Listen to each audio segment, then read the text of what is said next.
suis super contente de vous retrouver aujourd'hui pour une nouvelle vidéo. On va se parler films et séries Netflix et pas que. Je vous ai déjà fait ce genre de vidéo il y a un petit moment, mais je me suis rendu compte que ça faisait genre au moins un an que j'avais pas update sur ce sujet. Je vous en parle souvent sur Insta au fur et à mesure de mes découvertes, etc. Mais c'est vrai que sur YouTube c'est un peu plus rare. Du coup je me suis dit que j'allais vous le faire, c'est en mode si tu sais pas quelle série regarder en ce moment parce que t'as déjà fait le tour, tu trouveras forcément ton bonheur, ou même en termes de film je pense que ça peut t'aider.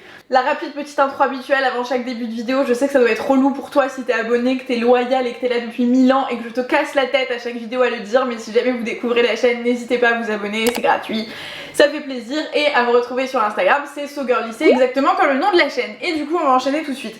J'ai mes petites notes avec les petits synopsis parce que je suis sûre que je vais partir dans tous les sens, donc pour essayer de me cadrer un petit peu. Alors on va commencer par les séries, donc dans les séries que j'ai terminées entre guillemets en ce moment, en tout cas que j'ai vues, je vais pas vous parler de trucs habituels en mode Casa de Papel, Games of Thrones, ce genre de trucs, j'essaie de sortir un petit peu des sentiers.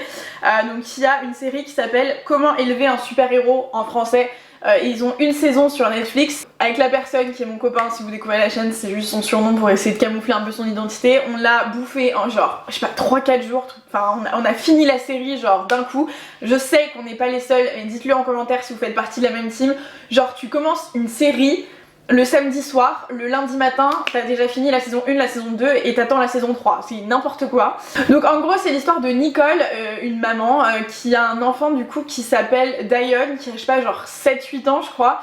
Et en gros c'est une maman célibataire parce que, enfin c'est une maman veuve en l'occurrence parce qu'elle vient de perdre son mari, donc le père de son enfant, qui était scientifique et qui est décédé dans des conditions pas ouf, genre à l'occasion d'une tempête, enfin des trucs un peu mystiques, tu comprends pas trop au départ. Et là très rapidement la mère se rend compte que Diane est pas un enfant normal, genre il a des espèces de pouvoirs un peu surnaturels, il arrive à faire voler ses cornflakes, il fait des trucs un peu étranges quoi. Et elle commence à flipper au départ, elle comprend pas ce qui lui arrive, et puis de fil en aiguille elle se rend compte qu'il y a une histoire beaucoup plus globale derrière tout ça, qui mêle son mari entre autres et pas mal d'autres trucs. Donc elle va en gros essayer de se battre pour déjà préserver son fils, et donc il y a une relation qui est un peu touchante entre la mère et cet enfant, parce qu'elle vit un truc qui est pas ouf, parce que du coup elle doit l'élever toute seule, donc il y a aussi ce côté un peu touchant où tu la vois qui essaye de se démener en trouvant un travail, en l'éduquant correctement. Et le petit qui malheureusement est un peu en marge de la société parce qu'il a des pouvoirs et que du coup quand il va à l'école c'est un peu chelou et tout.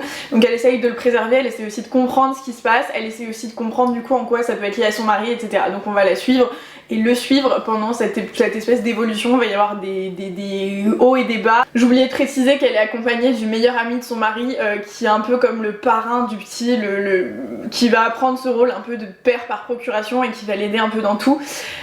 Et voilà, et donc c'est une série un peu d'action, à la fois un peu de romance, à la fois un peu émotive, bref une série un peu tout en même temps qui est assez chouette, qui est assez divertissante. Ensuite c'est la série qui s'appelle Casa de las Flores, qui est une série mexicaine. Alors moi toutes les séries, toutes, peu importe, même si c'est une série allemande, danoise, mexicaine, peu importe quoi, j'adore les regarder en Vust.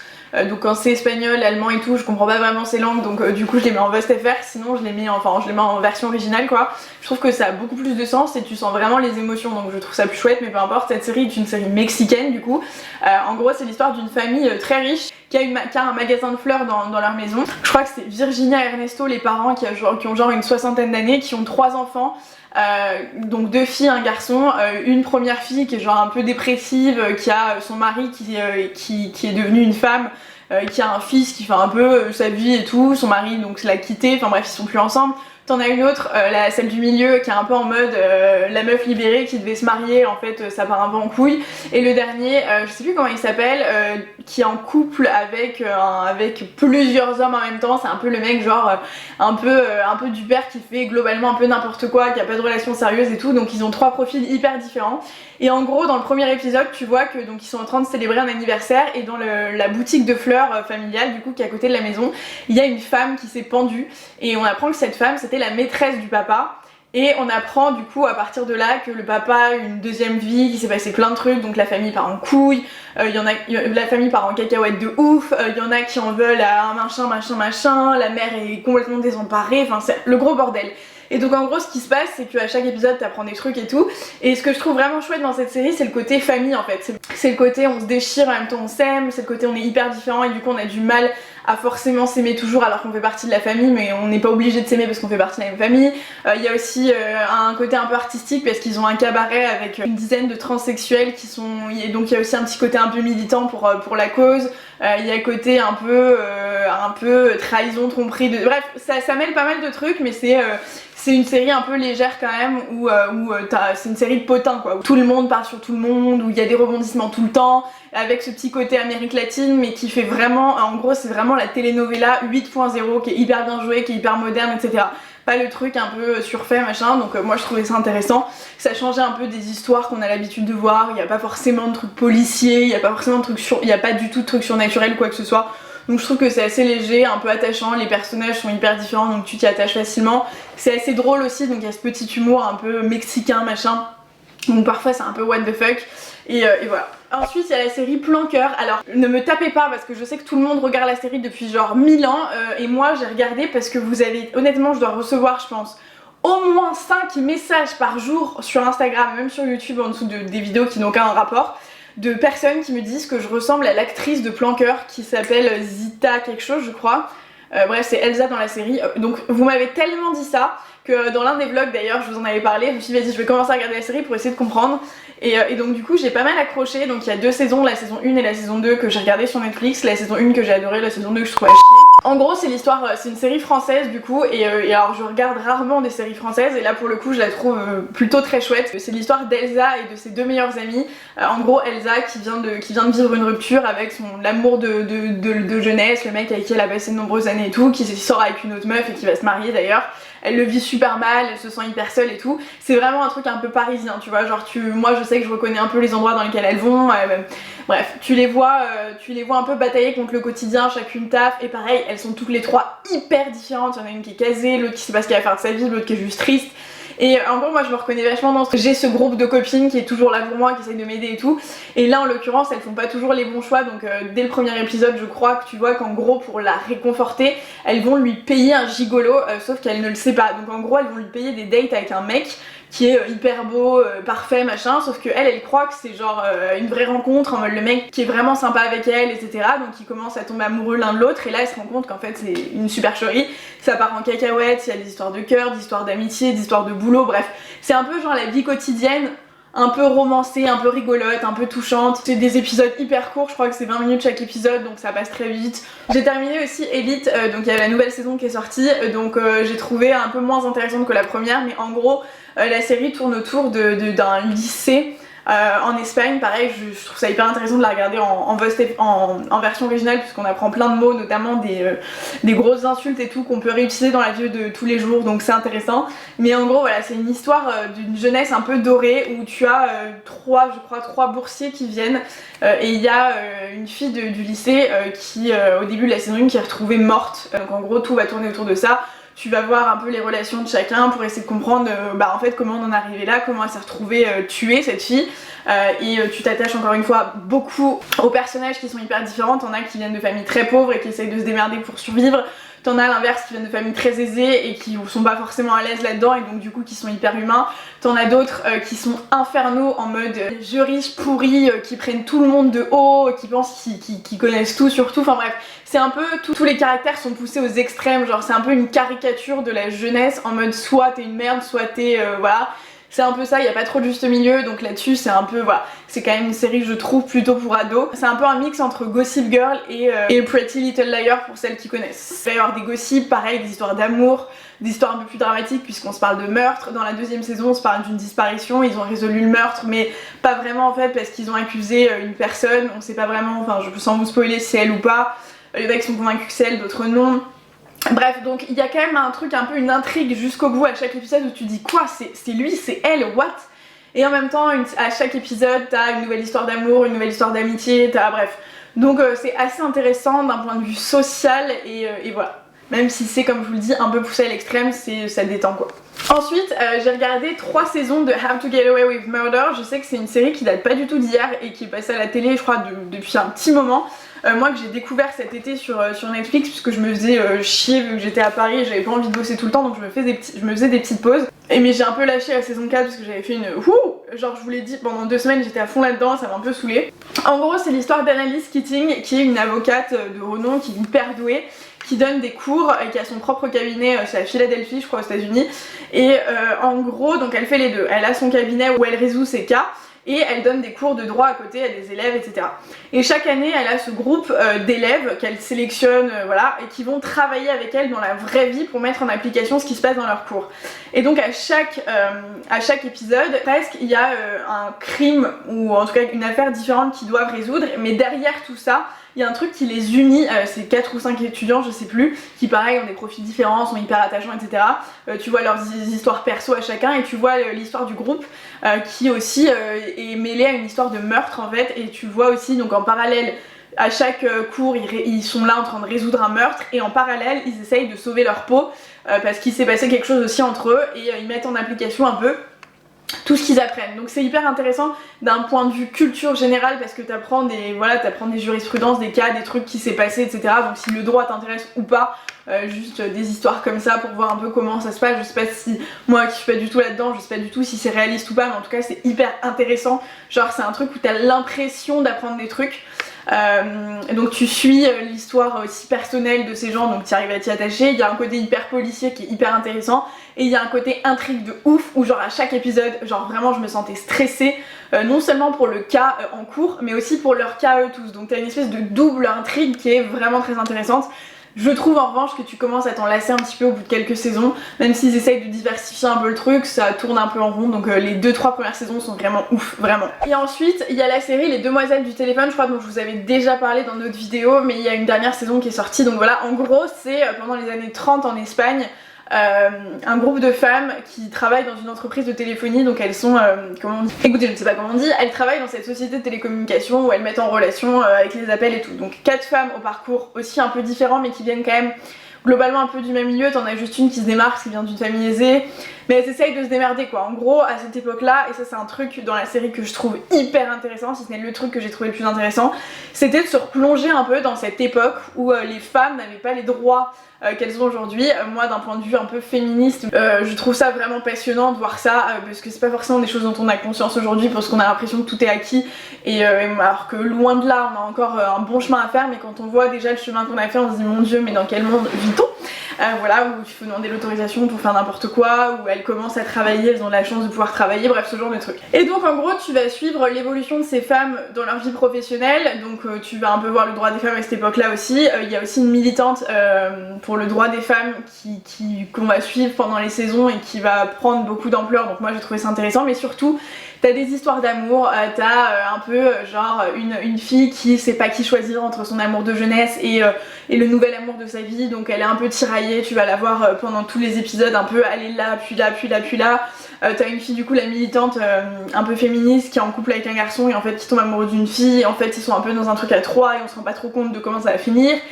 T'en as une, c'est un peu la petite fille hyper innocente de la campagne, qui connaît rien à rien, qui a promis chasteté jusqu'à sa mort, enfin tout ça.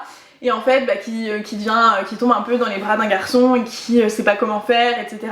Bref, donc t'as des histoires comme ça, il y a des histoires aussi de meurtre, il y a des histoires d'amour, il y a des histoires d'amitié, il y a des histoires politiques, il y a des histoires économiques, enfin bref c'est hyper vaste comme série, et je la trouve aussi très intéressante et hyper divertissante, donc je vous la recommande fois 1000, toutes les saisons se valent honnêtement. Et ensuite pour la partie film du coup, je vais vous conseiller 4 films, dont 3 français, et ça c'est un miracle les gars. Je trouve honnêtement que le cinéma français ces derniers mois, que ce soit pour les séries ou pour les films, enfin il y a des vraies perles, et je trouve que c'est important de le souligner, voilà. Donc il y a le film Banlieusard que j'ai vu sur Netflix, donc qui est dispo sur Netflix, et je pense qu'il doit être dispo sur d'autres plateformes, qui a été produit par Kerry James le rappeur, et il tourne aussi dans ce film. Un film que j'ai trouvé hyper intéressant dans la manière dont dont les sujets sont abordés. En gros c'est l'histoire de 3 frères issus de banlieue parisienne. Il y en a un, le plus grand, du coup qui a tourné très mal, il a été emprisonné et tout, ce qui est dans le trafic de drogue, voilà. Il y en a un, celui du milieu, qui fait des études de droit et qui va passer un concours d'éloquence, qui est hyper impressionnant d'ailleurs, enfin moi j'étais j'étais absorbée par ses discours à chaque fois. J'adore les gens qui ont une prestance à l'oral et je trouve que c'est hyper charismatique et je trouve ça passionnant d'écouter ces gens parler. Et il y a le petit frère qui se cherche et qui sait pas trop quelle direction il doit prendre. Il a deux exemples différents, donc il est un peu tourmenté. Et il y a la maman du coup qui est là pour essayer de subvenir aux besoins de ses enfants et en même temps qui est pas vraiment là parce que elle doit bosser quoi. Et il lui arrive aussi un petit problème médical et il y a pas le papa parce que le papa est décédé. Donc c'est une histoire un peu touchante parce que c'est une histoire hyper réaliste. Il y a des centaines et des milliers de personnes qui doivent vivre ça au quotidien. En même temps c'est une histoire où tu te dis il y a peu d'espoir et en même temps tu te dis l'inverse. Tu te dis que c'est beau et en même temps que c'est triste. Tu te dis que... Bref, tu te dis... En fait, t'as 1 million d'émotions nuancées en même temps. Et c'est très touchant, je trouve, de voir ces trois profils différents évoluer au sein du même endroit. J'ai trouvé ça intéressant d'un point de vue social, politique, économique, etc. Donc je vous invite à voir ce film. Ensuite, il y a le film Hors Norme avec Vincent Cassel et j'ai plus le nom de l'autre acteur. J'aime pas du tout Vincent Cassel de manière générale dans ses rôles. Je trouve imblairable et là je l'ai trouvé mais brillantissime. Je vous jure, avant d'aller voir le film, j'étais là genre je peux pas, je vais passer 2 heures à avoir envie de le... Oh, pas du tout. J'étais absorbée encore une fois par son jeu d'acteur que j'ai trouvé incroyable. Donc en gros c'est l'histoire de deux associations, donc Vincent Cassel qui joue Bruno qui est à la tête d'une association pour aider les autistes très sévères à vivre tout simplement, les gens qu'on n'a pas pris en charge dans le milieu hospitalier ou dans le milieu psychiatrique etc, ou qu'on a trop pris en charge et du coup qui sont dans un état catastrophique, ou les gens qu'on ne veut plus prendre en charge et du coup qui se retrouvent sans aucune solution parce que les parents doivent travailler, ce genre de truc. Et Malik qui lui est à la tête d'une association pour la réinsertion des jeunes en difficulté, donc pour leur donner du travail etc. Donc les deux sont liés, Malik va travailler avec Bruno, ils vont faire travailler les gens ensemble etc. Et en gros c'est une histoire vraie, donc c'est ce que j'ai trouvé le plus touchant, c'est une histoire vraie et en gros il y a une espèce de flou un peu juridique par rapport à cette situation des gens qui sont atteints de ce genre de maladie sévère, de ce genre de maladie psychiatrique et très sévère. C'est des enfants et en gros il a une espèce d'enquête des services de je sais pas quoi du gouvernement machin qui viennent voir parce qu'il a pas de diplôme, il a pas de certification de trucs, il est pas vraiment légalement autorisé à faire ce qu'il fait et donc du coup ils viennent pour essayer de lui mettre un peu des bâtons dans les roues, on va pas se mentir, et en fait au fur et à mesure de leur enquête ils se rendent compte que le gars il leur sauve la life. Et donc tu vois des trucs hyper difficiles, ce sont de vraies personnes qui vivent vraiment ces choses là qui jouent dans le film et humainement parlant c'est... à couper le souffle, ça te met face à la réalité, ça te met une claque. En sortant du film avec mes copines on était là en mode mais plus jamais je me plaindrai de ma condition. En même temps ça donne beaucoup d'espoir parce que tu dis qu'il y a des gens malgré tout dans ce monde qui sont là pour aider les autres et qui font ça toute leur vie et qui se dévouent entièrement à cette cause. Tu te rends compte aussi qu'il y a des gens qui viennent te mettre des bâtons dans les roues parce que c'est le système et que le système est mal fait. Tu te rends compte qu'en fait la finalité des choses c'est que bon, on peut pas faire autrement. Et c'est hyper difficile du coup de voir ça parce que c'est la réalité et qu'on n'a pas vraiment les moyens financiers ou matériels ou humains ou quoi que ce soit de s'occuper de ces personnes qui sont dans la difficulté, de leurs familles qui sont dans une détresse absolue, donc c'est hyper triste. Et en même temps ça donne de l'espoir parce que tu vois que du coup à travers cette association, ces jeunes enfants ou ces jeunes adultes qui sont malades arrivent à, malgré leur handicap et leur situation hyper compliquée, à s'en sortir mieux que s'ils avaient été enfermés dans un établissement à se shooter au médoc littéralement et en fait à être que des légumes quoi. Ensuite il y a La vie scolaire que j'ai beaucoup aimé, qui est aussi un film français donc avec d'ailleurs la fille dont je viens de vous parler, Zita je crois, qui me ressemble. Alors j'ai vu au ciné il y a un petit moment je crois et en gros c'est l'histoire de Samia qui est une CPE, elle vient de la province. Et donc elle arrive en ZEP, donc elle arrive à Saint-Denis, donc dans des zones d'éducation prioritaire, et parce qu'elle voulait absolument aller dans cette typologie d'établissement. Et elle se retrouve, donc c'est son premier job, donc déjà c'est toujours un peu compliqué, elle se retrouve confrontée à des situations un peu loufoques où elle se dit ah ouais ok. Forcément c'est un peu stéréotypé je trouve, mais in fine si c'est la réalité, bon bah voilà. T'as des jeunes élèves en difficulté parce qu'ils viennent de milieux sociaux un peu compliqués, parce qu'ils n'ont pas les moyens financiers de vivre la vie de rêve, voilà, que tu vois sur Instagram et ce genre de trucs, bref. Ils ont des situations familiales plus ou moins compliquées, bref. Donc c'est un peu la misère sociale mélangée à un peu tout en même temps, et donc tu la vois hyper humaine, qui veut aider profondément les gens et qui cherche à comprendre en fait. Et donc elle découvre des jeunes pleins d'humour, elle découvre des jeunes pleins de bonne volonté, elle découvre des jeunes complètement perdus, qui ont perdu foi, qui ont absolument plus aucune confiance envers le système, des jeunes qui du coup ont tellement espéré qu'aujourd'hui ils se rebellent parce qu'il s'est passé des choses qui font qu'ils peuvent pas faire autrement, enfin bref. Tu comprends des choses, tu vois les choses différemment et donc tu la vois qui milite pour essayer d'aider le max d'enfants à s'en sortir, à vivre leurs rêves. T'en as qui se mettent des barrières tout seuls, qui se disent non mais je pourrais pas y arriver parce que je suis pas issue de famille ou de quartier aisé ou machin, et elle leur fait comprendre qu'en fait avec un peu de volonté, des rêves plein la tête, etc. on peut aller exactement où on a envie. Donc disons que le message est intéressant, la finalité elle est quand même un peu difficile à accepter et à voir parce que c'est la réalité et c'est pas exactement comme dans nos rêves, donc voilà, mais c'est hyper intéressant aussi. Et enfin le dernier film, bon c'est pas, je vais pas en parler 1000 ans parce que je pense que vous en avez entendu parler partout, c'est le Joker, qui est du coup l'avant Batman en gros, et donc c'est l'histoire du Joker, tu comprends, tu vois, c'est dans les années 80 à Gotham du coup, aux États-Unis, enfin New York, enfin bref voilà. Et tu vois l'histoire de Arthur, qui est le Joker du coup, tu le vois dans sa misère sociale la plus intense. En gros le mec il a des problèmes psychiatriques, psychologiques, il vit avec sa mère qui est en PLS total et qui perd un peu la tête aussi, et tu vas te rendre compte au fur et à mesure du film que voilà. Et il essaye de travailler, il essaye de faire des choses, il essaye et la société lui met des coups à chaque fois qu'il essaye. Donc à la fois tu t'accroches à cette image du mec qui essaye de s'en sortir et qui, la finalité est la même, pète un câble. À la fois tu t'en veux au système, à la fois t'en veux à plein de trucs en même temps. C'est un film qui est hyper intéressant et parce que le jeu d'acteur encore une fois est brillantissime, je vous invite vraiment à le voir en VO, il est brillant, il fait flipper dans sa manière d'absorber les émotions et de te les retranscrire, c'est un truc de ouf. Tu passes du rire aux larmes, tu flippes littéralement, enfin bref c'est hyper intéressant. C'est pareil, toujours un peu la misère sociale, etc. Bref c'est toujours un peu les mêmes sujets qui font un peu flipper parce qu'ils te confrontent un peu en fait à la réalité. Et moi c'est des trucs qui me touchent particulièrement, donc voilà, donc je pense que vous en avez entendu parler, mais je vous le conseille au cas où. Donc voilà, c'était les 10 films et séries à voir absolument en ce moment. Si jamais cette vidéo vous a plu et que vous aimeriez que je fasse des updates un peu plus souvent, genre pas tous les mois mais tous les 2-3 mois ou tous les 6 mois, dites-le moi, c'est vrai que je le fais pas très souvent, je sais pas si c'est un sujet qui vous intéresse, mais dites-le moi en commentaire et mettez un like à cette vidéo. Ça me permettra de savoir que vous voulez en voir plus. N'hésitez pas à me dire vous quelles sont les séries et films que vous avez vus en ce moment dans les commentaires ou sur Instagram, je suis vraiment preneuse. Je vous laisse, je vous invite à vous abonner à la chaîne si ça n'est pas déjà fait pour ne pas rater tout ce qui arrive. Je vous invite aussi à me rejoindre sur Instagram, je vous fais plein de gros bisous et je vous dis à la prochaine dans une prochaine vidéo. Ciao!